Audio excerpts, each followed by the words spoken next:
All right, you ready? Hey guys, thanks for See, that's me. Damn it.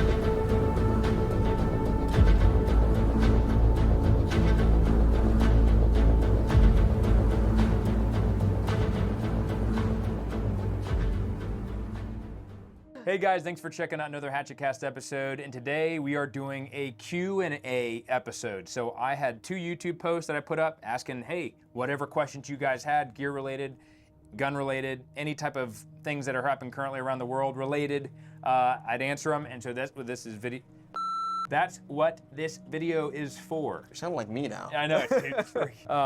Guys, before we get started, make sure you hit the like and subscribe button. Also, make sure you comment more questions that you may have below, and also if you'd like to continue seeing more of these Q&A type episodes where we answer your questions that you have directly. Before we get started, make sure you guys go check out our continuous sponsor of the channel, and that is WWIII. WWIII actually makes this, which is the summer combat hoodie. I'm actually wearing just a t-shirt underneath this, but if I need to have some sort of camo, what I'll do is I'll just throw on the summer combat hoodie. It's mesh, like a, you remember the old like football practice jerseys that you wear in the summer? It's like that same material. It doesn't reflect IR, so you can wear it under night vision, and it is really comfortable. But WWIII makes all different types of gear. They are out of Texas. It's a husband and wife. They want to make high quality gear for the prepared citizen, plate carriers, chest rigs, concealment options, all different types of stuff. So make sure you check the description of this video or look at the ticker down at the bottom of the screen for a discount code to save some money on your next purchase. Special thanks to WWIII for sponsoring this episode. All right, so we're gonna jump right into it. As far as, I've got 2 separate posts, so we're just gonna go start from the top. That's a lot. It's a lot. Every day I get closer to saying I don't care what happens in the future because I'm aware that God is in control. Sure, I expect bad things to happen, and I even prepare for those things, but knowing Christ is my King brings me peace. Amen to that, dude. Absolutely. An American Civil War would be World War III. Yes. You think so? 100%. So if there was civil war in this country, it would kickstart a world war? I feel like it would be the precursor to other things happening across the world too. Okay. Because if we're preoccupied, then everything else can go AWOL anywhere else. So all the old beef could be settled because the U.S. isn't there to police it. Right. All right. 4th option, somebody said national divorce. Eric, talk about your radio comm setup, details, loadout, tactical use, specific equipment, SHTF usage, frequency hopping. Stephen here in South Carolina, thank you. As far as my comm setup, actually, that's a whole separate episode. That is a whole episode. Yeah. So yeah, maybe I actually will do a comm setup episode where I just take my plate carrier and go in depth about how I have my cables and where I route them. For me, you know, right now I just run 1 radio. Traditionally in the past, on the military side, I used to run 2, sometimes 3 radios. But the 3rd radio being like a man pack or a spare. But I can definitely talk about that type of stuff. Another big thing I'll probably add into that comms episode is radio brevity and also radio etiquette. Like, how do I talk on the radio? So a lot of guys get comms. You know, there are some guys who are really smart on how to use all of it and like do all the nerd stuff and send messages that are like digital and all that. But there's also a whole nother arm to that, and that is talking on the radio. So passing the most amount of information as few words as possible, so that way you can't be traced. So yeah, actually, I'll do an episode on that. I will add that to the priority list. It's like a 2-hour episode. Yeah, it is. Oh, that's a big 2, I hope. All right, Civil War and World War III could very well coincide. All right, so Andrew, my buddy Andrew said, DIY counterweight for your helmet. So for those who don't know, in the past, if you check my old live videos, I've actually done a counterweight video where I literally show you how to make it. But for the counterweight stuff, this is actually a counterweight. It's actually covered with goon tape. And all I use are these fishing weights. Now, you can get different size fishing weights from Walmart, and you just weigh the fishing weights if you just bring your night vision to Walmart in a bag or something and just kind of figure out what your thing weighs. Or you can weigh your night vision at home on a scale. That's probably a better option. That's actually smart. And then look at how many ounces you need. But instead of getting the big giant fishing weights, I highly recommend like the smaller beads, like BB shot fishing weight, because it's a lot more malleable. And then all you do is you just wrap that up, and then you put Velcro on the back of it, and you just hook it to the back of your helmet. It's a very cheap way to do fishing or a counterweight without having to spend a lot of money, because sometimes those counterweights online are like ridiculously cheap. You can also buy an assortment pack in the fishing aisles usually. Okay. Get them, and then all sorts between like 1 gram, 5 gram, 10 gram, whatever it may be. Yeah. So. Dude, so Amazon makes a counterweight that I think is a knockoff, but it goes on the back. It doesn't come with any weights, so you could actually get that pouch and then buy the fishing weight from Walmart and fill it up. Like a lot of Amazon stuff may be knocked off, but it works really well. Yeah. For what it is. It will be a slow, this is in reference to Civil War, it will be a slow, soft takeover. Our government will change the people who will permanently lose their amendment freedoms. The West will fall. In Revelation, there doesn't seem to be any mention of what the U.S. could be, so we don't exist. I don't know. All right, here we go. So, in my opinion, I personally believe, the way I interpret Revelation is I believe that Babylon is, or the Jezebel Babylon is America, because the world becomes drunk off of her riches and her lust and all the stuff that she puts out into the world sexually, so sexual content and Hollywood and how we influence culture and all this type of stuff. It's just a feeling, it's just how I've been interpreting it. I could be wrong, but I think if that's the case, it says that Babylon will be destroyed in literally 1 hour, and it will be burning. So, the only thing I know of that could destroy things in an hour is nuclear weapons, which starts to seem plausible. But if you connect those dots and see it that way, it starts to make sense. At least it does for me, but I could be wrong. All right, wars, persecution, hatred, violence, and betrayals. Many will become cold-hearted, but those who refuse to be like a hateful, violent world, but endure it all to love Jesus Christ, fellow man, and share the good news of God's kingdom, will be saved. Matthew 24:12-14. How can we cultivate a strong Christian spiritual foundation to remain steadfast and faithful in the face of future worldly conflicts and challenges that are sure to come? How do we overcome the hate in our hearts and mentally equip ourselves to fight at the same time? Fellowship. Fellowship, dude. And honestly, like when you read scripture and you spend that time in the morning in prayer with the Lord, sometimes you have to ask for those things. Like for me, I grew, like in my young adult life, was bred to exude hatred. Like I would hate my enemies. I was lusting for blood. Like I was like looking to go slay in battle and stuff like that. And in our community, with the type of people that we are, men that we are, we have a warrior culture. Yeah. And so there is that desire to go out and to, do warrior things. However, it goes back to matters of the heart. If my heart has hatred, then I am committing murder to my fellow man, even in my heart. Jesus says, hey, if you hate someone, it might as well be the same as murder, because it goes back to the heart issue. So pray about those things, read the Bible, spend time with the Lord, and just say, Lord, change my heart to be more like yours, to be more loving like you, so that way I can exemplify that to other people.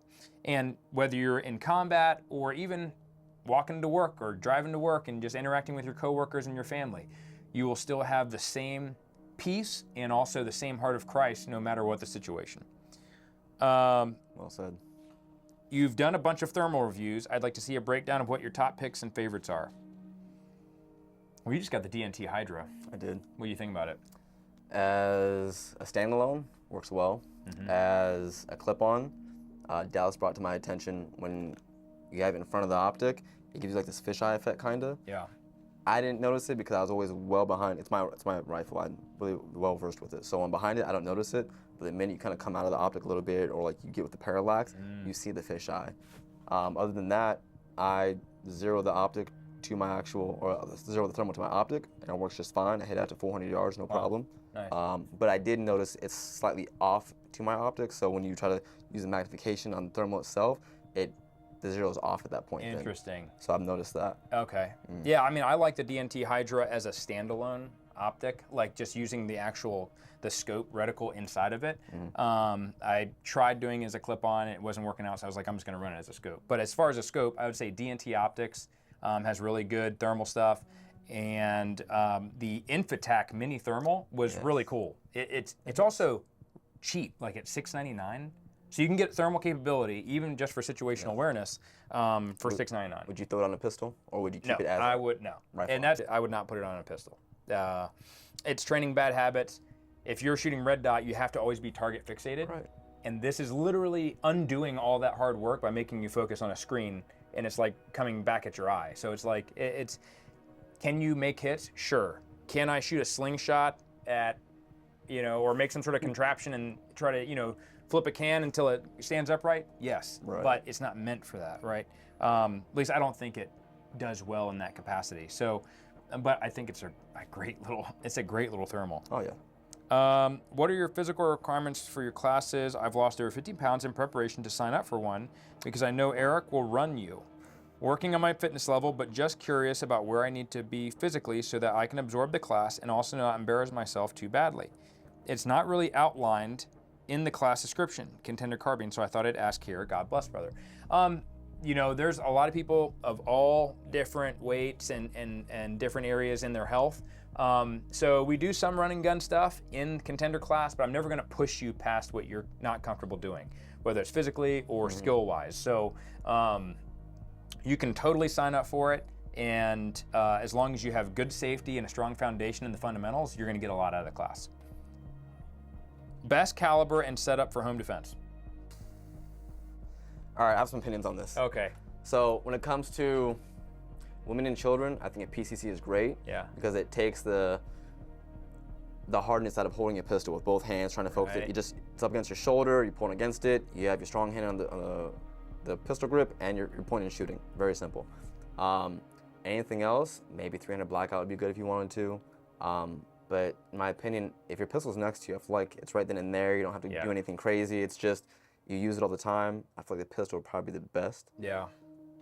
But that's hearsay here or there. Yeah, I would say 9mm pistol. Like, it's the most easy to wield. You get 15 rounds or 18 rounds, depending on what kind you're running, which is almost the same as a sub gun in terms like, if you have a sub gun with 20 round mag, like you're almost there. And so it's just easier to manipulate. I would say just a pistol. And I would say the biggest thing too is PID. Yeah, I mean, true. Without that, it doesn't matter what you use. Yeah, and that's where I guess having a rifle would be beneficial because you can manipulate the light easier, but I would say pistol. Yeah. I mean, there was that guy that did shoot that bear though. That was interesting. Yeah. So, I don't know. And he did it with 223 with the Hornady rounds. They didn't go through the bear. Oh, wow. So he pointed that out and he's like, so whatever you want to say about 223. Yeah, I mean, I guess it goes back to where do you live? Like, if you live in an apartment complex, maybe not the best idea, or you live in a condo, or you have, a bunch of kids, where are their rooms? Is stuff gonna go through walls? You just gotta be very mindful. A lot of people skip past rule number 4 of the 4 firearm safety rules, which is know your target and what's beyond. And we kind of just breeze past that whenever we do range briefs as a community. But I think it's such an important rule because you have to be accountable for every round that leaves that gun. Yes. How does one discern when you are called to action so that God may work through you versus when to be passive and patient and allow God to execute his plan without your action? For example, David was God's instrument in defeating Goliath, but stayed his hand when he had Saul in the cave. How do you know when God calls you to act and when he calls you to wait? Thank you. For me, I go with the Holy Spirit's calling, and if I feel that prompting, I feel that thing in my gut where it's like, I know I should go talk to this person, or I know I need to act. I know I need to pull over and help this person on the side of the road. You listen to that gut feeling, that's the Holy Spirit prompting you and say, hey, take action. Now's the time to do it. If you do get that feeling where the hair is standing up on the back of your neck, you're like, that is also the Holy Spirit saying, hey, this isn't the right time to wait. At the end of the day, pray about it and then ask God for better discernment and very clear discernment. So it's like, God, make it so blatantly obvious that it's you, that there's no doubt in my mind that you're telling me to do something or not to do something. Doesn't really matter how you spin it, we are all heading into something. Best response plan for an alien invasion. Let's hope they abduct 5.56 with Hornady. Yeah, there you go. Maybe like a little grenade launcher. Yeah. 203. All I picture is you shooting a 203 up at an alien, and it only goes like a quarter of the way and then drops back down. Like it wasn't enough. Take yourself out. Yeah. I predict that civil unrest will eventually turn international conflict. Then right when we are all about to start a civil war, there will be a massive terrorist attack that totally shocks the world and turns everyone's race towards the attacker, which leads to World War III. I mean, I'm not gonna lie, that does sound, I usually think it's going to be either I think Civil War or World War III. It's one of the two that they need to be able to usher in the New World Order. So it doesn't matter how they cut it, America has to be out of the picture in order for the New World Order to come into existence. So whether that's through Civil War or World War III, all the people that are in power, all they keep talking about are all of these like global events where they're talking about the human race, or talking about the economic forum. They're always talking about, oh, the population's too big. The planet's too populated. Yes. Well, what does that mean? You want to depopulate the planet? It's slipped out in certain interviews I've had and whatnot, saying like, oh yeah, like we're trying to like reduce this, that, and the third. Reduce the population? What do you mean? Okay, how are you going to do that? Through maybe a thing you get injected? I don't know. Or a world war. Question. You should speak to the likely coming attack on American soil by foreign interests, the chaos that ensues, and the local, state, and federal response. Let me explain further for clarity. Shortly, we will be seeing riots as National Guard units move to secure civilian locations. Local leadership will be facing charges for corruption, failure to enforce the law, lack of public safety, and treason. Martial law will ensue. As we approach coming World War III, we will see numerous October 7th style attacks on American infrastructure. So the impetus is to understand that the threat at each stage, how to best respond, and at what point to pull back as friendly units reestablish rule of law. It wouldn't hurt to reiterate the historical fact that after the hostilities, many will face legal charges for what they may have done, so like war crimes. So cannibalism might sound like a winning strategy, but should be avoided at all costs. Obviously, this applies to other war crimes as well. My suggestion, work through your local churches to maintain your ties to community. Be prepared to integrate your teams with the local sheriffs, deputize, and restore rule of law / preserve life. Communicate with active duty soldiers as they occupy areas to de-escalate and keep misunderstandings from instigating incidents. Simply putting on camouflage or being able to shoot isn't enough. Every person will need to keep their head and hopefully provide real leadership that will save lives. Help your viewers to better understand that. Best of luck, Phil. That's well put. Yeah. It goes back to community, like establish community. Find the like-minded people in your area and then work together to be able to provide security, food, and shelter for people when things go really bad. Because guess what? If you take desperate people and make them assets, now you're growing your community, you're releasing or limiting the liability, you're limiting the threat, and there's nothing more terrifying than a parent who is trying to feed their starving child, and they'll do whatever they have to do to feed their kids. So eliminate that by providing food, shelter, and safety for these people, and also a community. And that's a good time to start now to plan for it. Yes. When I saw the mobile crematoriums and the sudden increase of blood donations the week before the Ukrainian invasion, that's when I knew Russia was going in. What are some of the key factors that you see now that would lead you to believe war with Venezuela is near? Honestly, I guess it kind of relates to it, but AI in general. So like the way AI has been progressed so far, I feel like maybe it could be used in some type of way to instigate a war with Venezuela. But like more like false flags. Oh, so like it's shown to like, I mean, you just look at now. You put, I want some sort of look like they're doing this, and it comes out like, wow, that's really convincing. Yeah. Give me something as simple as that, and then I think there was some I just read where a bunch of some high staff somewhere they just signed a bunch of NDAs about what covert operations are going on in Venezuela right now. So that's kind of like, okay, what's that mean? Yeah. Why do you have to sign an NDA about it? I wonder though if Venezuela is like the next government change that's going to happen, are they going to do it through an actual kind of like Panama, like the invasion of Panama or the invasion of Grenada, or are they going to do it covert-wise where it's working with guerrilla forces and special forces in country and CIA operatives? Yeah. You know, I don't know. I don't know if it's going to be to a massive scale shooting war, conventional near-peer war. I think it'll be probably a special operation. So something like what happened in Colombia with the can't remember their names now. The FARC? Yeah. Yeah. I think it'd be more like Syria. Like Syria. Yeah, so Syria kind of was a special operations war is what I think it would be. But either way, it's kind of freaky. Very. Civil war won't happen, and here's why. Too many conservatives would say this isn't the way, we should fight it out in the courts. I don't know about that one. I don't know. I kind of feel like I get how you're feeling, man. Because sometimes I feel like calling my senator doesn't do anything. You know, like, I don't know. Yeah, I mean, have you lost faith in the system, like majority-wise, or do Yeah. you still feel like maybe it's 50-50? I feel like as time goes on, the more you see, the more I'm losing faith in the system. Yeah. For instance, when those ICE agents, they're federal agents still, they're still law enforcement, and the Chicago chief said, no, we're not going to help them. Yeah. Like that alone is kind of like, well, that's going to make people choose a side now. Like, what side do you want to be on? So here's what's crazy. They're saying that there are not Chicago, but law enforcement agencies in these sanctuary cities that are helping migrants to escape. So they're working against ICE, not assisting with the federal operation, but supposedly working against them. I feel like that's a start of like what's to become. Yeah, 100%. It won't be any of these. It'll have to be a government collapse first. Society is already starting to break down. Next, we'll have to see a financial crisis. Okay, so here's what. Do you think that the government shutdown is going to last through Christmas? Well, it's already the longest one lasted so far. Yeah. It's possible. I don't see why they can't come to agreement as is. Yeah. In my own opinion, everything that was kind of laid out from the bill that what they wanted sounds like a lot of money laundering and so forth.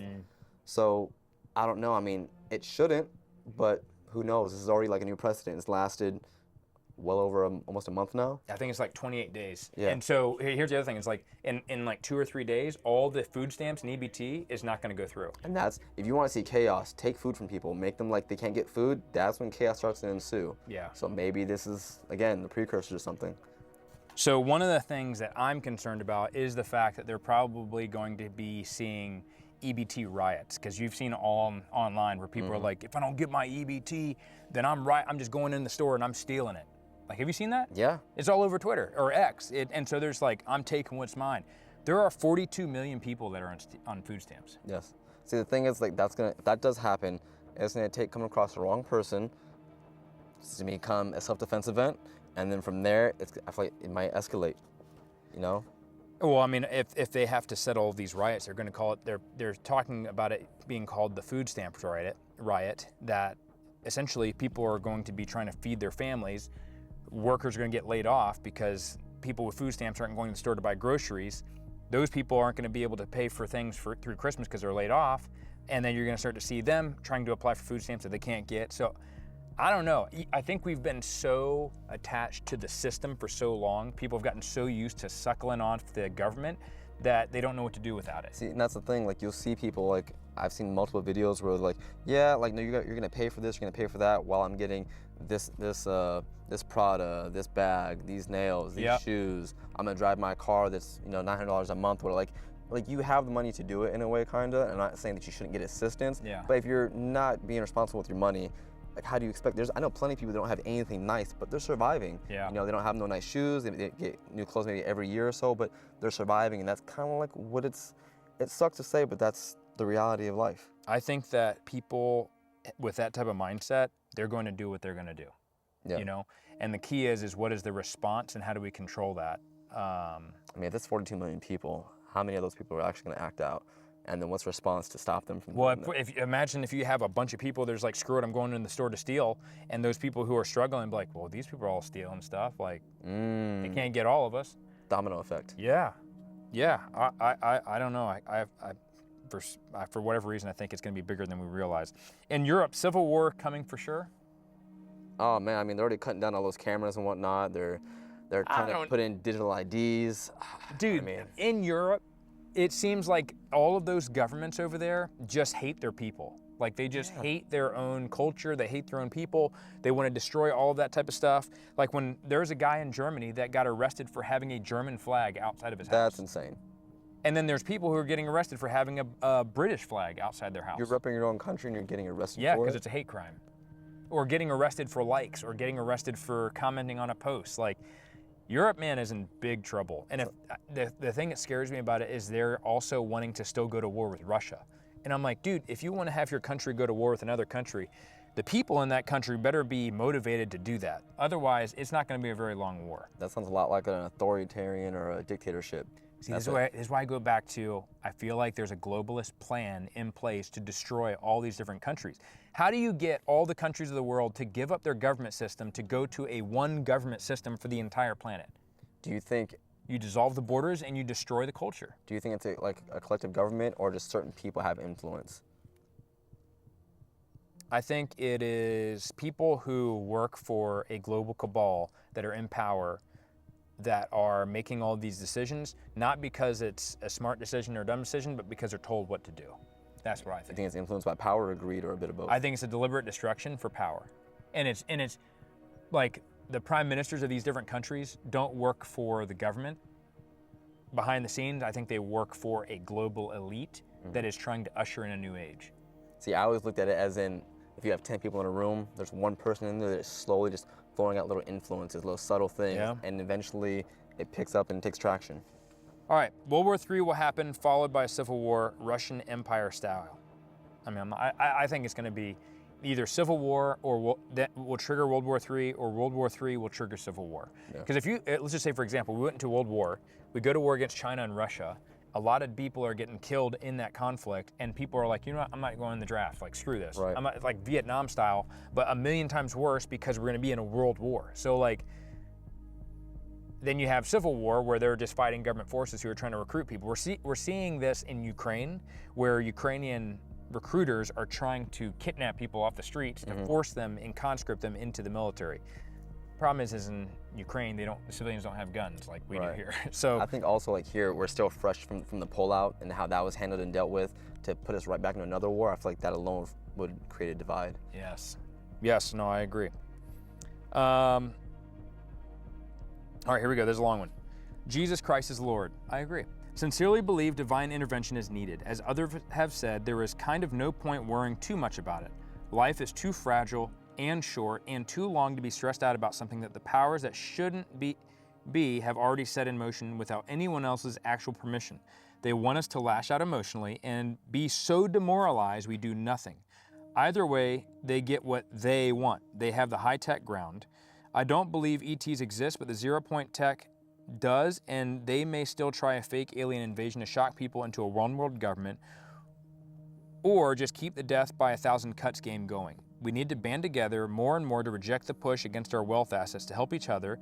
If they completely make cash, gold, silver useless, then there's the children being trafficked, help each other if they completely make cash, gold, and silver useless. Then there's the children being trafficked and abused by elites, and whoever else doesn't matter, it's children.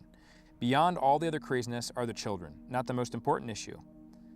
Most people want to talk about the future. Well, that's the children, is it not? No matter if they come from poverty, does that not break God's heart the most? What's the point of a future if we can't or won't protect literally the most innocent among us? At the same time, I have to just pray for God's justice upon those who are in utter rebellion against Him.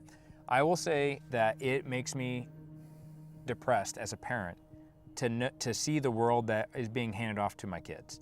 And it's like one of those things where without God being there in our lives, if I look at it from a worldly perspective of just what the world can provide, it's a no-hope situation. We're handing them a broken system, an overly in-debt system, a system where moral law and morality is gone, wrong is right and right is wrong. And so it's just frustrating. It really is frustrating. And this is why it's so important to read the Bible, man, because the Bible has that singular source of truth. It is hope. And if you don't have God in your life and you're relying on the world to provide you hope, it really is kind of a crappy bargain. Like, it really is. Yeah. Well, it keeps getting worse.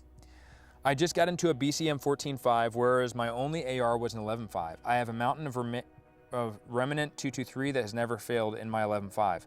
I've only got 220 rounds on the 14.5, but have had 4 failure to feeds. The round ejects, but 3 times I had the bolt fail to strip the round out of the magazine, jamming the round into the breech, denting the case. The other time it went home, but on an empty chamber. I experienced this with 2 separate magazines and have inspected them both. I've never had issues with the mags before. They're Gen 2P mags. I'm supposing the ammo is just a little underpowered for the longer barrel and gas system. What spring and buffer combination would you recommend for this situation? I understand the gun is new and may need time to wear in, but I'm trying to get as much info now so I can remedy the issue if it persists. I tighten the mag release 1 turn and put 120 rounds through it flawlessly. I'm running Freedom Munitions 223 reman through it. What do you think? The mag did seem a little wobbly compared to my other ARs, but I'm not sure. So I would think you'd start with the Gen 2P mags, go to Gen 3s. Yep. And then don't use reman ammo. I would say it's probably your reman. And I've never, And that I've heard that multiple times and had experiences with students in class that were running Freedom munitions and they were having issues. So I would say it's most likely an ammo issue. If you're fine with dealing with the malfunctions, just burn through it as you are getting the reps, and you can work on malfunction training. Try it also through other ARs and see if you have the same effect. But I think it's an ammo issue. Yeah. Yeah. Ran into more ammo issues than anything else. Yep.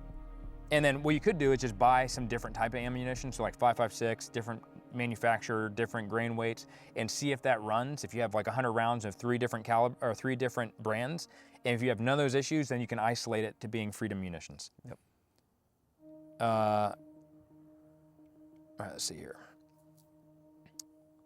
Do you think American politicians in the MAGA movement have been compromised by the Zionist global interests? You guys are trying to get me deleted.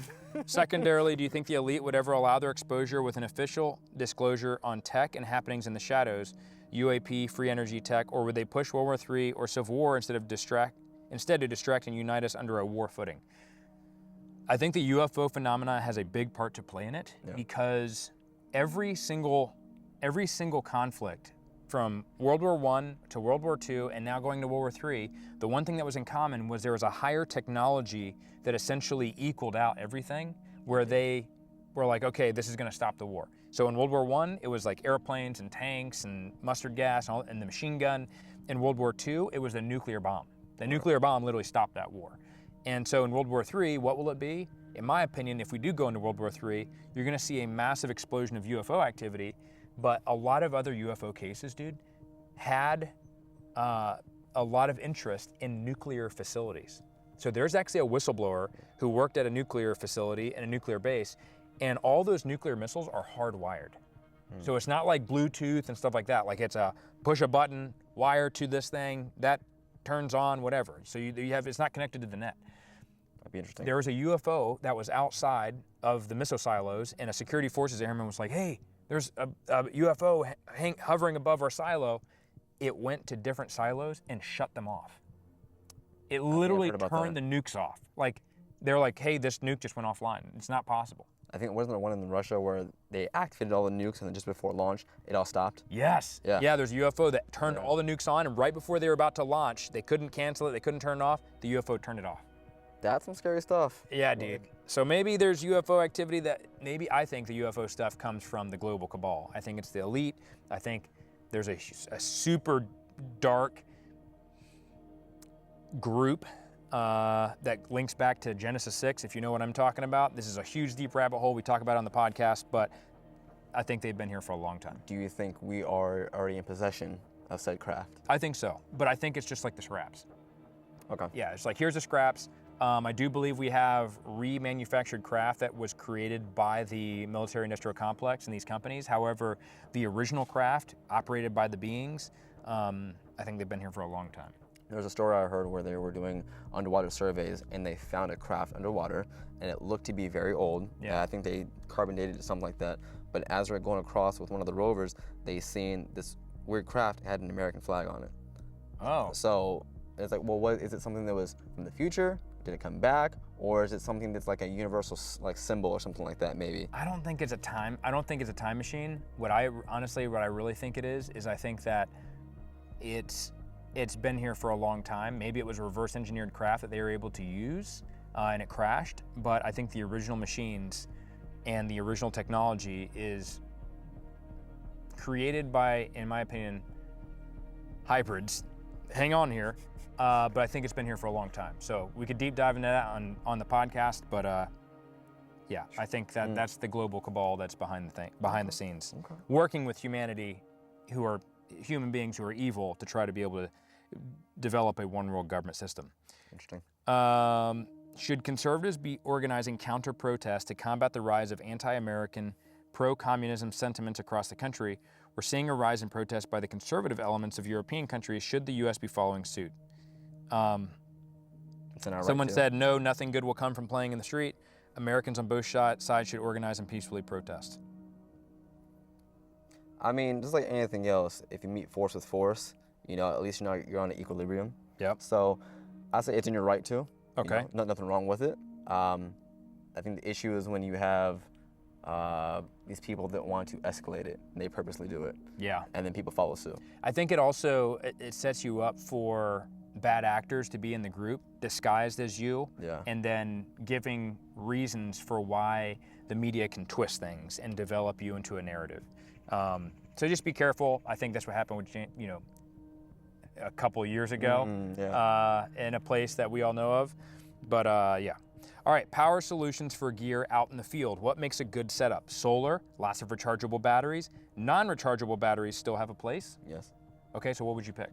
If I was gonna be out in the field, I'd pick anything that's lithium. Okay. So one, it'll avoid corrosion. Yeah. Anything, you know, especially with nods, something like that, you don't want that. And then I guess if you had like let's say a mini setup somewhere where you could run solar, because you know you have to unpack it, set it up. You want to make sure it's concealed. You don't want it to be sticking out to where someone else can see it. So I feel like solar would be good for if you're gonna be stationary for a couple of days somewhere. Yeah. And then anything else, regular batteries. Okay. Yeah, I mean, what we're seeing in Ukraine is that there are a lot of people who are running rechargeable batteries and small solar panels, so they can recharge their stuff in the field and not have to rely on getting resupply of batteries. Okay. So something to think about. We're seeing a lot of flashlights that are using rechargeable batteries anyways. Right. So that is true. I think honestly, solar batteries or solar chargers with rechargeable batteries probably will be the future. Concerning maps for your AO, what scale or area of operations, what scale do you use? How much coverage area do you carry? What is your source for maps, etc.? So source for maps, Cal Topo, you can get MGRS put on there. I use a 1:50.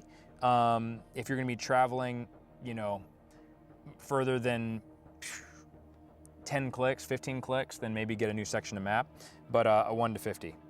You can also get downloadable maps onto your ATACs if you're able to run that. A religious question, and anyone's help is appreciated, not just Eric's. I love the military, and we have an incredibly similar background in MOS. But where we differ is I've always grappled with my relationship with God. I've had stretches where I've leaned hard into faith, but others where I've struggled to understand the why with certain things and fell away from the church. In the last few months, I've had a strong urge to get back into the Word, but I still falter. Any suggestions for helping me truly commit my life to the Lord? Tell the Lord that. And when I say that, it's like I've literally done the exact same thing. I know exactly where you're coming from, but I've literally prayed and said, Lord, I'm grappling with these things. And God knows your heart. He sees the desire that you have to want to know Him, to want to follow Him. And He is saying, hey, that's exactly what I need. Let me answer that for you. And when you read Scripture and you read the Bible, you'll have these verses that will just pop out at you. And you're like, holy smokes. And God will continue to speak to you.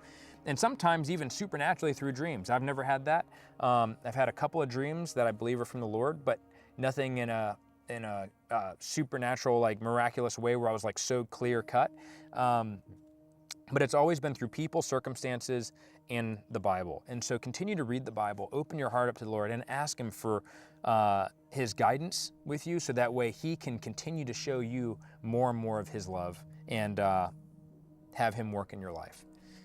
First, layer gear, i.e. compression shorts, merino wool socks, sweat wicking t-shirt, etc. What works best in Florida and promotes a non-chafing dry fit, brand style, etc.? I think wool has worked really well for me. Really? Yeah. Bro, I just wear regular socks. Like I wear Hanes black socks. If we're out here, yeah, regular socks. Yeah. If we're doing like something that we're out here a little bit longer, something like wool. When it Yeah. gets cold, wool worked really well. Yeah. You know, not that it's cold in Florida. Well, I mean, in but- Florida, I would say like I wear like regular standard Reebok underpants, and then I wear Cries all the time. And then, for my top, I wear a combat, or not a combat top, I wear a field top. Yeah. And I don't wear a t-shirt underneath. So that way it doesn't stick to my body, and it can actually stick off and kind of float, and there's a lot of airflow that can happen through there. Plus you run pants, what you have multiple different types of pants that aren't Cries. So I run these called Zap Tactical. They're off Amazon. They hold up pretty well. They're not very stretchy. Mobility is a little limited in them, but other than that, they have some vents in the top, the bottom. They work well for me. I don't really overheat in them. They do get hot sometimes. Yeah. But the things that really get you are the mosquitoes. Yeah, the mosquitoes, dude. Brutal. Absolutely brutal. So if you're looking at Florida weather type stuff, you know, we got some guys that wear a tank top and shorts. So, but definitely you got to find a way for the mosquitoes. I know this topic comes up a lot, and I agree that quality matters more than quantity when it comes to armor. That said, my situation doesn't allow for large, high-cost purchase all at once. I've been researching armor options for my family and myself for a while now. What are your thoughts? on using steel armor, specifically AR-500 or AR-550 plates with a small curved trauma pad and spall bag as a stepping stone until I can afford ceramics. It is a more affordable entry point and lets me build up protection gradually before transitioning to higher end ceramic plates. No. Yeah. No. Stop it. I would not go to steel. Not only are yeah, it might be able to catch a spall, but all of that shock and energy is going to reverberate through that plate and transfer into your body. What ceramics do is absorbs and allows the ceramic plate to absorb a lot of that energy so it doesn't transfer to your body directly. So please do not get steel plates. And the money that you're going to use to buy steel plates, just save it. Save it and just wait a little bit longer. There's a lot of places that also do like payment plans now, so you can like kind of do monthly payments on it and get your plates now and just do a payment plan. I just ordered plates actually. Oh, did you really? Who do you use? I went through RMA. Oh, RMA, yeah, RMA Defcon. So it was like $220 a plate. Yeah. It wasn't super crazy. Yeah. I mean, the same plates back then, they were more expensive. They came down a lot. Yeah. Especially since now, since they did all their surplus to Ukraine, now they're coming back up in stock, so prices are lowering again. Yeah. So, I mean, I think I got 2 plates for, it was like $480 out the door. Okay, So, and then you did a payment plan or? No, Just straight out? Straight out, yeah. Do you know if they have a payment plan option? Yeah, I know a lot. So me personally, sometimes I use a firm, and Okay. that works out really well. You can choose between like 3 months, 6 months, and 12 months, whatever fits your thing. And then if you pay off it faster, then you get no interest. Oh, okay. So So there you go. Yeah, they have a lot of places that use that feature. Can you recommend a budget or beginner thermal clip-on? Also nods. Also, what ones do you run and can vouch for? All right, I'll start with which ones I run. I run articulating RNVGs from Advanced Night Vision. I run Elbit, White Foss tubes are the highest gen. Advanced Night Vision, Chris over there, amazing dude. Really, really good on his QC, and also he takes care of you. So if something happens, he'll take care of you. He sponsors all the night vision classes, and he is all about outfitting the prepared citizen with top quality equipment. But what do you run? RNVGs, Elbit. I got them from CT Night Vision. Okay. They had really good specs, so Yeah. it's fine with that. Yeah, I mean, and for thermal, DTNV optic. DNT optics, yeah. DNT, ooh, I said that wrong. I would say the big thing about night vision is find a company that has a good warranty program. So that way you don't have to be afraid of if stuff goes down while you're training and actually putting them to use, you're going to be taken care of. So it gives you that insurance. Advanced Night Vision is really good about taking care of their people. So if you're out there training, they love to see it. And if you have an issue, they'll get it squared away for you. So and then don't be afraid to get things like sacrificial lenses and everything else, because that will help. Yep. Yeah, you can get sacrificial lenses on Amazon, and they also have an adjustable iris. I think it was what? You just bought some. It was $80. $80 for a pair too. Yeah, so if you have just a PVS 14, it's just $40. Yeah. I'd like to hear your thoughts on training for Minuteman versus guerrilla scenarios for the modern day, which is a more realistic goal for the average person, especially for the average civilian shooter early into their shooting journey for training, lacking in a team of guys in their neighborhood, and the lacking in military training and tactics. Start off with a baseline, learn the fundamentals. Get your skills, like go train and learn how to shoot. Once you've ironed out your fundamentals or take multiple classes and you get the fundamentals really squared, after you have a strong foundation in that, then you can start looking into tactics. One thing you can do right now is you can buy a Ranger handbook and you can read that thing. That thing is like the Bible for the infantryman. Wealth of knowledge. Wealth of knowledge, and it has all different types of stuff in it. So get a Ranger handbook. They're only like $12 unless you download the free version online. And then just look at possibly getting a good solid plate carrier. Cry Precision makes a JPC. Wetworks, who's a sponsor of the channel, they have they have high quality, low price plate carriers and chest rig options. So, and you can save money. So not trying to, shameless plug, but they do really make great stuff and it's extremely comfortable. And I vouch for them because I run their stuff and I like their armor. So I almost bought that too. Oh yeah, the summer combat hoodie? Yeah, I came close. I almost hit it. I came close. You almost stole it out of my box. No, Yeah. no, never. As far as community goes, go to your local shooting match if you have one near you. Or if you take a class, connect with the students in the class and get their contact information. Maybe they live in the local area and that's how you can connect with other shooters who are like-minded. How would you react and enact appropriate reactions when our country is in Defcon 1? China invading, for instance. Would the sheriff or police chief refocus and lead what our Second Amendment rights were given to us as U.S. citizens, or is it self-explanatory? I think first would be having a solid community that you can rely on. Yeah. Because if you have that, then it makes things a little bit less detrimental. Yeah. It takes a little bit of stress off because then you have other people you can rely on for different things. And I mean, obviously family, you know, do whatever you can to protect your family. That's gonna be first and foremost. Yeah. You know, once you have that settled down, then you can worry about all the other little small intricacies of what do you do with here, organization, and so forth. I mean, I think it would probably be, to your point, Aaron, is I think that there would be families that would just kind of join together, and then you would have neighborhoods that would also probably join together, and probably some sort of like general broadcast by local law enforcement to try to organize. But in my opinion, in the beginning, it'll probably be absolute chaos, nonstop. Like it'll be absolute chaos. So just make sure you train your family on how to react, train with your community, and have a game plan moving forward. I guess a good point to that would be having comms and communication. You know, so Yeah. then even if you're separated, you can still get in contact with people, set up a plan. Yeah. You know. Yeah. How does the VCOG 1 to 8 still stack up these days? FYI, Unity makes an RMR top dot mount for it for military. If you talk to customer service, you can buy it. Sovereign Development also makes mounts for other dots. Also, do you prefer the VCOG 1 to 8 or Razor 1 to 6? The latter has one with an interesting EBR-7 reticle used by 75th Ranger Regiment. I've never run the Razor 1 to 6. Neither have I. The VCOG is awesome. I still love it. I think the reticle that is in the VCOG that the Marine Corps gets is way better than the one that I did a video on. It has some wind holds. It does have mill adjustments. And the fact that they're making a top dot, that's awesome. That was the one complaint that I had about the VCOG, is you couldn't mount a top dot to it. Okay. Yeah. Huh, interesting. What do you think about Maxim defense weapons? I'd love to see a video of the MD-510 suppressed or unsuppressed. I don't know much about their weapons, but I have heard about their suppressors, and I've heard they've done really good as far as like sound suppression, flash mitigation, and so forth. Okay. And then also the adaptability of like what you can do with like, I think the sleeve is ingrained, and then you can just swap out the internals basically, but the sleeve stays the same. Oh, wow. So things like that. So. Yeah, I've never run anything from Maxim Defense. They seem good to me, I don't know, but maybe we'll do something with them. Concealed carry go-to goodies, holster, gat, medical, etc. All right, so what are some EDC things that you carry? So I always carry a light on me. I carry a multi-tool, always have my Smith & Wesson on me. Then keys and wallet. I try to keep it as minimalist as possible. I'm also a mechanic, so having a multi-tool always helps. Having a flashlight always helps. And then in the undesirable situation, I have my gun on me. I will carry, obviously, my MP Compact 2.0. I will carry a fanny pack to my wife's protest. And in my fanny pack, I have wallet, change, flashlight, lighter, eye drops, and just some spare cash. I guess you go more into the EDC. I have that in my book bag. Yeah. Also, my fanny pack, I have some med stuff and everything. I carry my fanny pack everywhere. Oh, I know. If I'm lazy, I'll carry a little revolver.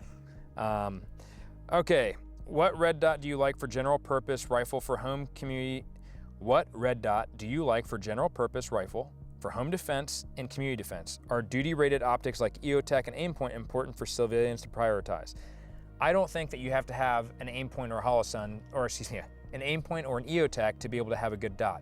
You've got tons of companies out there that are making high quality stuff. I think a lot of the Holosun dots are very durable. They're being used in Ukraine right now and being beat up. So Russians and Ukrainians are running all different types of optics. So I would say whatever fits your budget, and use reason. Don't be getting things that are like on Amazon that has like 15 different scopes and lasers on it. But get like a Holosun, SIG. So I had the SIG Romeo X. It's the enclosed one. Yeah. Don't judge. But it's worked really well. Yeah. I had no issues. The 3 enclosed optics that I've had, the Holosun EPS, the Triggercon RCR, and then the SIG Romeo X. I've never had any issues with any of them. I've heard other people other stories, but for me, those have worked really well. They're kind of pricey, like $300-400. Yeah. But I've had no issues with them. If you're gonna get a night vision, just get an EOTech. EXPS3 with the night vision mode, has the riser in it. It's by far one of my favorite optics ever. It's super versatile, really durable, so you can't go wrong with that. Not at all. Or get maybe like a Huey Vortex, the Gen 2. That thing is heavy. It is. Yeah. All right. Okay. Can you talk about steel targets and what are good brands and what to look for? Also, testing out different chronographs would be cool. I have 3 different chronographs. So I have the Manta, the shark fin. Okay, yeah. That one's terrible, hate it. Then I have the Lab Radar, which is the big giant orange radar, also very finicky. The best chronograph on the human planet is the Garmin chronograph. Yes. It is the best. Just get one, Yes. do it, be done with it. It chronos everything. You can literally spit and it'll probably tell you the speed. And so that is the best one. As far as steel target brands, I would say the top 2 that come to mind, Defense Targets and TA Targets. So check those out. If one had to pick due to budget constraints, thermal or night vision first? Night vision. Yeah, night vision. Yeah. I mean, thermal is a game changer, but with night vision, I mean, just it brightens everything up. It allows you to do everything you do during the day at night. So wipe your butt, pee in the bushes, load your mags, drive a vehicle, pick something up on the ground that you dropped. It allows you to do everything during the day at night. Yes. Thermal is good for spotting targets and making engagements, but night vision, man, I would say get that first. The sinking of the USS Liberty, that is a whole rabbit hole. You guys are trying to get me canceled. I'm not going down that road. Yeah, let's not. Check out the podcast on Spotify. We'll talk about the USS Liberty. Curious as to when you might be getting some scope carbine training going for 2026, especially at Element. I'd love to attend, and if you're looking to offer the Carbine Symposium again next year. Loved meeting and getting to train with you at the last Element classes. Praying for the continued success, bringing good men to the cause with a focus on training and faith, brother. Answer this in 2 phases. Yes, we are going to be doing the Minuteman Symposium again. We're probably going to do it twice next year, one time in Texas, one time at Element, and yes, there will be more distance carbine classes at Element. That course, it's 2 days, and it's not scoped carbine, it's distance carbine. So you can bring red dot magnifier, ACOG, LPVO, scope, whatever you want to run whatever general purpose rifle or rifle that you're gonna bring, and we walk it out to distance. So, bring irons. Okay, get out of here. Musket scope. What rifle is this in the pic of you? It looks too short to be a Mark 12 from this angle, but maybe it's just the angle. That is the Palmetto State Armory Saber 15. It's currently in testing. It's a 14.5 cold hammer forged barrel, general purpose rifle. It doesn't have a heavy profile, it's a government profile, so it's more like a GPR. Right. What do you think about it so far? It's growing on me like a tumor. Yeah. All right, what PRI tube rails not used on standard rifle? Okay, here we go. What is the best heavy loadout chest rig for 100 to 200 bucks? I like the Wetworks Pathfinder 7. You can carry 7 mags. You have molly on the entire front of it, and you can put giant general purpose pouches on the front of it, radio pouches. It goes super heavy. What do you think? Or you don't have a chest rig, do you? No, I did like your ghost rig though. Okay, yeah, the ghost rig is good. Yeah. Definitely more of a medium-sized chest rig, but you can carry 6 mags in a pouch on one side and a radio pouch on the other. Do you think the person who was arrested for shooting Charlie Kirk was a real shooter? If not, do you have any theories on who did shoot Charlie Kirk? That's a rabbit hole. That's Gosh. That's a whole other episode, and I have so many theories on that. There's something's fishy going on. I can say that. I do believe that we are very, very polarized in this country, and I do believe that things were homegrown. The question is who set that person up for success? Who set them up to be able to do what they had to do, or I don't know. To be honest, I really don't know. Like I'm like split down the middle. I do believe that he was murdered. Yeah. That 100% he was murdered. The theories behind how it happened, the co-conspirators, everything like that. There's too much white noise in there to be able to say exactly like this is definitively what it is. There's no way. So murdered, yes. How? Under what? I think it'll be our generation's John F. Kennedy. 100%. Yeah, 100%. We'll still be talking about it in 100 years if we still exist. Do you clean your suppressors, and if so, have you cleaned the Optimus 6 yet, and what method do you use? The way I clean mine is I just continue to shoot them. I don't clean them. It's probably not the right answer. But for 5.56 suppressors, guys, like the shockwave of that round going through the suppressor is so big that it actually will break all the carbon off the sidewalls, so it won't clog. Now, if you're running a 30 cal and you're running subs and you have unburnt powder or 22 suppressors, that's where you have to make sure you constantly maintain them. But for 5.56, I've used, there's this thing called Breakthrough Cleaner.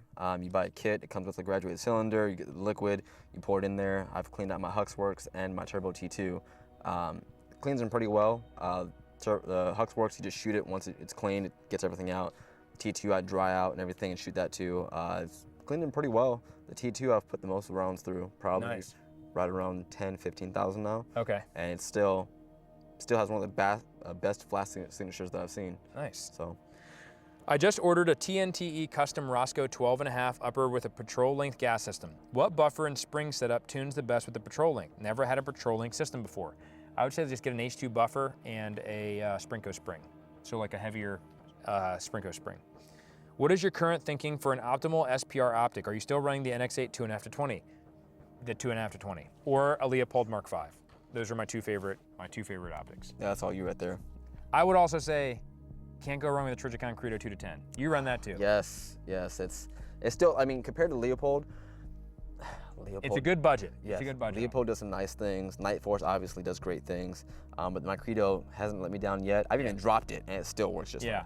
So all three of those are perfect. We've done videos on the NX8 2.5 to 20 and the Trijicon Credo 2 to 10. The Credo 10 we did like almost at the beginning of the channel, so you can check that out. But they're all great. I still 2.5 to 20, man. That thing is amazing. I would say do whatever your work is needed with that optic. Yes. Yep. And within your budget. Yes. FRTs, do they have a practical purpose or are they just fun? Yes and yes. Yes, yes. Yes to all of that. Yes. If you can really get it fine-tuned and you have a system that's going to be optimized running with that thing, I think it'd be awesome. Like if you had it on a dedicated, like the Lima 6 belt-fed upper or a Fight Light upper or a Red Right Hand upper, then I think yes, it is very very realistic. Please, please, please talk about physical fitness. I feel like all these 2A gatekeepers don't mention anything about eating right and taking care of your body, please. Yes, 100%. You got to be physically fit. Yeah, you have to be physically fit. You don't have to be ripped and roided, but you have to be able to hold your own. You have to be an asset. Don't be a liability. You know, whatever you're going to carry, put it this way, whatever gear you have, wear it, go do a ruck. And if you can't maintain that ruck at a certain pace, whatever, then you need more physical fitness. Let's just say this, if your buddy got shot, could you carry him back to safety? No, not you. You're heavy. What? Could you carry someone back or help buddy carry someone? Can you wear your gear over long distances? Can you, carry ammo cans to the next guy over? Like you have to be able to train to be physically fit. That's the first thing. Like if you're not physically fit, man, it really is a detriment to the group because, and there are some people that have physical mobilities that are that have disabilities that aren't able to actually go do things. There's always a role for somebody, and I would say that, find ways that would enhance your capabilities for the group. Yes. But as far as like training, you got to be physically fit as much as you can be. Best way to train with a rifle at an indoor range? Don't go in an indoor range. Yeah. That's tough. It is tough, man. It's tough. What I would say is that obviously a lot of the indoor ranges are very restrictive in what they allow. Dry fire is going to be your friend for sure, and then shrink your target size. So hey, even if I can only do one shot every 5 seconds, I'm going to go from a low ready and just snap the gun up and see how fast I can get those shots off on a really small target. And same thing for pistol. If you can't drop in the holster, have it at a low ready and then bring it up, make that shot. That's going to help at least give you a little bit of training if you are limited to an indoor range. I would also say if you can get the Mantis system, I use that quite often. If you can get it, it helps out a lot. It helped me learn how to bore when shooting stuff. So it's an alternative. You save ammo that way. You're not going to get the recoil impulse, but you will get the overall idea. So it helps. 100% agree. All right, guys. Well, those are all your questions. I will hand it back to myself, Eric, for an encouraging word. Thanks again, Aaron. You too. Hey, guys. Hopefully you got something out of that episode. And, we really want to start doing more of these Q&As because I really enjoy reading your guys' comments and answering your guys' questions directly. And it really does mean a lot to be a part of this community. And it's super humbling. And, it was one of those things where we're kind of getting back into the podcast on Spotify and trying to warm up the gears for getting back into that and looking for conversations that we can have. And right now in Nigeria and especially Sudan, there is a genocide of Christians that is happening at this current moment. And not just also Christians, there are also other ethnic groups and stuff like that that are just being slaughtered by the thousands. And it's so easy to get stuck in a tunnel vision of our own daily lives and things that we have going on. But sometimes it's really good to look out at the perspective of what's going on in the world, and also for other Christians who are around the world who are suffering right now and actually being martyred for their faith in Jesus. And it's one of those things where it is so sad to be able to, it is so sad to witness the fact that that's happening. However, at the same time, it's the silver lining of that is that you can see. It is so sad to witness this, to see families being murdered, to see, you know, mothers holding their children being executed in ditches. And there's the only comfort that you can take from that is that they are now with the Lord rejoicing in heaven. But for me, what I see is that these Christians and these believers are so strong in their faith and so devout to the Lord that even in the face of death, they will refuse to renounce Christ. And they're dying together as families. And if you do not have a strong grasp of your faith, if you do not have both feet in the water, right? You kind of have one foot in, one foot out. I highly encourage you to get serious about your faith and to get serious about walking with the Lord in that relationship that He wants to have with you. When the things get hard and things get really, really bad, that's when the foundation you have in your faith in Jesus is going to be tested. And there are times in our life where we go through trials, whether that's, you know, things at work or whether that's doing something, you know, with your house or working through some issues that you have going with your car. There are trials and things that are going to come your way. But eventually, there's going to be even stronger trials, like our brothers and sisters in Africa are experiencing right now, where it's a matter of life and death. And so it's good to get grounded in our faith now while we have the opportunity to be able to share the gospel, to live our faith out in our daily lives without the fear of persecution in such a heavy way. And I reference Galatians chapter 2, chapter 2, verse 20, where it says, I have been crucified with Christ. It is no longer I who live, but Christ who lives in me. And the life I now live in the flesh, I live by faith in the Son of God who loved me and gave Himself for me. And once you have that relationship with the Lord, it's like you have this old life that you look back at and you're like, man, I can't believe I used to live that way. Like, it was so hopeless. It was so just empty and void. And whenever you have that relationship with the Lord, it's like you're taking your old self and the old you and you're casting it to the side and you're putting on a brand new you that God has reborn, and you have this amazing amount of joy and peace and hope where you live by faith day by day, and you have this fulfillment because your identity is in Christ. And that's what I experienced. That was my experience. For me, I was living in an empty shell, chasing after things that the world was promising was going to be fulfilling for me, and having my identity in a job or the military or shooting or whatever. And it always came up short, man. It always came up empty. But when God slowly started reeling me to Himself and showing me that the relationship with Him is so amazing that you don't have to want anymore. You don't have to work for fulfillment anymore. He will provide that for you. And in Galatians, when it talks about living for Christ, you put away that old self. It's like a dog that refuses to go back to its vomit. Don't go back to its vomit, you know? Find what's new. Have the meal that's at the table, the feast that is there waiting for you, and all that joy. Even in life's terrible circumstances, we have that hope in Christ. No matter how bad it gets, we have that hope in Him, and it will always fulfill us. And so, guys, if you are curious about what that's like, what that fulfillment in Christ is like, to have a life fulfilled and full of joy, email me at team@barrelhatchet.com or comment on this video. There are tons of other Christians in this community that would love to talk to you and pray with you. And also, if you have a prayer request, please email me at team@barrelhatchet.com. But we are coming into some really dark times as we kind of answer some of those comments in the Q&A. Some really dark times, and we really need to make sure that we are grounded in our faith in Jesus and that relationship with Him. And having that hope in Him is going to be so crucial, as well as having that faith and trust in each other. So train to be the eternal asset. My name is Eric, and I'll see you on the next one.